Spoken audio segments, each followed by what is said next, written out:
So mga tol, nakabawi na po si Jose Rayo Valenzuela dito kay Edwin De Los Santos kung sa unang laban nila na naganap noong 2022. Bagamat napabagsak po ni Rayo Valenzuela itong si Edwin De Los Santos, nakabangon ito at bumawi at knockout ang sinapit ni Rayo Valenzuela sa round 3. So kanina lang mga tol sa ginanap na rematch nila sa Super Boxing, nakabawi na si Rayo Valenzuela at siya naman ang nagpatulog dito kay Edwin De Los Santos sa loob ng round 2. Isang malakas na right hook po ang tumama kay De Los Santos. Pagbagsak, nasundan pa yan ng pahabol na suntok. Bulagta si Edwin De Los Santos at di na nagawang makabangon pa sa sobrang hilo. Dahil sa panalo ni Valenzuela, umabante na po ang record niya sa 16 wins and 3 losses with 10 knockouts. Habang yan na po ang pangatlong talo ni Edwin De Los Santos, bumagsak na po ang record sa 17 wins and 3 losses. Agad nga pong hinamon ni Rayo Valenzuela mga tol itong si Shakur Stevenson. Yan daw ang gusto niyang sunod na makalaban. So pwede din makalaban ni Magsayo mga tol itong si Rayo Valenzuela. Parehas po kasi silang lumalaban sa lightweight division at parehas silang nasa Super Boxing. Kaya kapag tuloy-tuloy ang panalo ni Magsayo,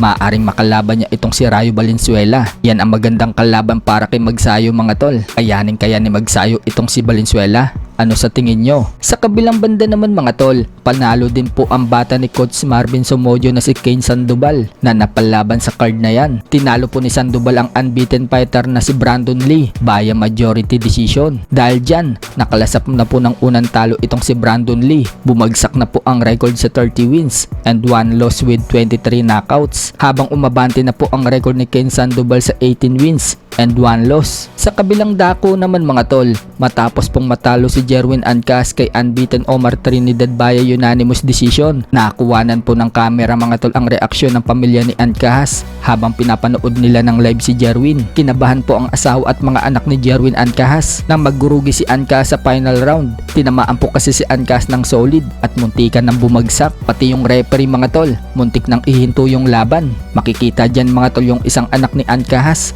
naiyak na habang binubugbog ang ama niya. Medyo nabunutan sila ng tinik mga tol noong gumaganti si Ancas bago matapos yung round. Hindi na nga po nila nagawang hintayin pa yung resulta ng laban at inend na po yung live. Alam siguro nila mga tol na talo talaga si Ancas. Sa ibang banda naman mga tol, General Casimero mukhang may pinapatamaan. Sa latest post po kasi ni Casimero mga tol, siya daw, si Kuya Lods at Ryan Lugas, sapat na daw na conditioning at nutritionist. So parang sinasabi po dyan ni Casimero mga tol na hindi na nila kailangan pa kumuha ng strength and conditioning coach. Sila lang, sapat na. At pagkain lang sa bundok ang nutrition ni Casimero, katulad ng saging. Sa iba pang balita mga tol, Rolando D, nirel talk na naman si Emma Baco sa Pacquiao. Nabalitaan po kasi ni Rolando D na nag-complain ang Team Eman sa GAB dahil sa pagsuntok ni Rodelyn Perez sa batok ni Eman at pati yung referee kasama sa reklamo. Kaya nagsalita na po itong si Rolando D mga tol at pinagtanggol si Perez. Wika ni Rolando D, bawal naman daw talaga ang pagsuntok sa batok pero kung yan daw ay intentional. Subalit yung nangyari daw kay Eman, isang beses lang daw yon at hindi naman daw talaga nasaktan si Eman. Kaya nga daw hindi pinansin ng referee. Dapat nga daw si Perez pa ang magreklamo. Sobrang dami daw ang knockdown ni Eman na hindi nabilangan at pati yung isang judge, bakit daw tabla yung score? Nagsasabi lang daw siya ng totoo at hindi bias. So ano masasabi nyo dyan mga tol?